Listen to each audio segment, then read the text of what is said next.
Hi, welcome back. In this part, we'll begin the process of understanding what focal length of a lens is.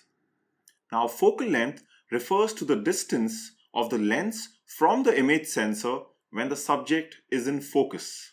Now, I know that sounds very technical. So, in order to just make you understand focal length in a very simple manner, let's take a closer look and see what focal length is and how it matters to a photographer. Because what you'll ultimately find when we take this closer look is that focal length, though it may sound so technical, just means zooming in and zooming out. That's how simple it is. But to understand it better, let's have a closer look. If you place your camera in front of you and observe the lens, what you will find is that there are some numbers on the top. For example, if you notice your kit lens, the lens that you bought with your camera, it most probably will have the numbers 18 to 55. Now you can move between these numbers using the zoom ring.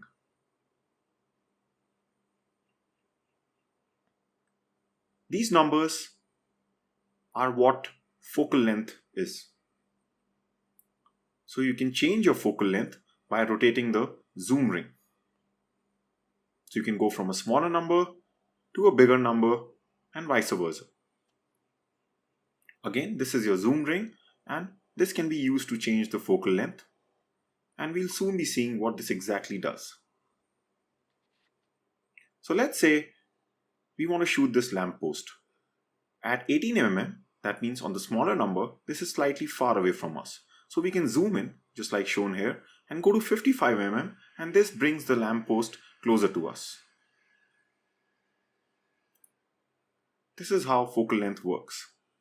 Now, you may have a bigger lens. We've seen before that this type of a lens is called as a telephoto lens.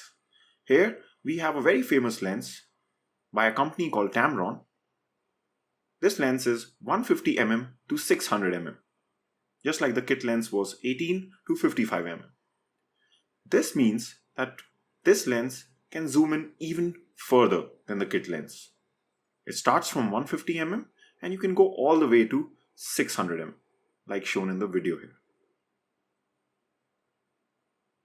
So let's see why such a lens will be beneficial to us. So you can see here, when we're using this lens at 150 mm, we are seeing some flowers. We're getting a wider look. Now let's say we really want to close in to one of the flowers here. So then, with this lens, you can simply zoom in all the way down to 600 mm.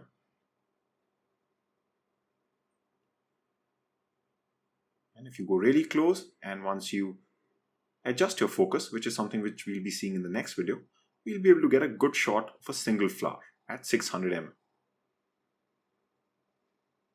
Telephoto lenses are very popular in types of photography where the main subject is far away from the photographer, like in wildlife photography, so that the photographer can zoom in from far away. Another example where it can be used is in sports photography. Now on the opposite side of the spectrum lies what we call as the wide-angle lens. A wide-angle lens has a smaller focal length because it is used to capture wide scenes. For instance, this is a very popular lens by Canon called as 16 to 35 mm.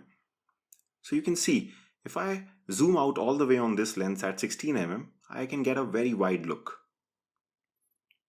I can also zoom in up till 35 mm and then zoom out also. But basically, the scene stays very wide. That's why these lenses are used in types of photography where you need to capture a wide scene, like landscape photography or any other type of photography where you need to go wider and get more of the scene inside the frame. Another example where you can use such a lens is when you're shooting a wide-looking room or building, like in real estate or interiors or architectural photography.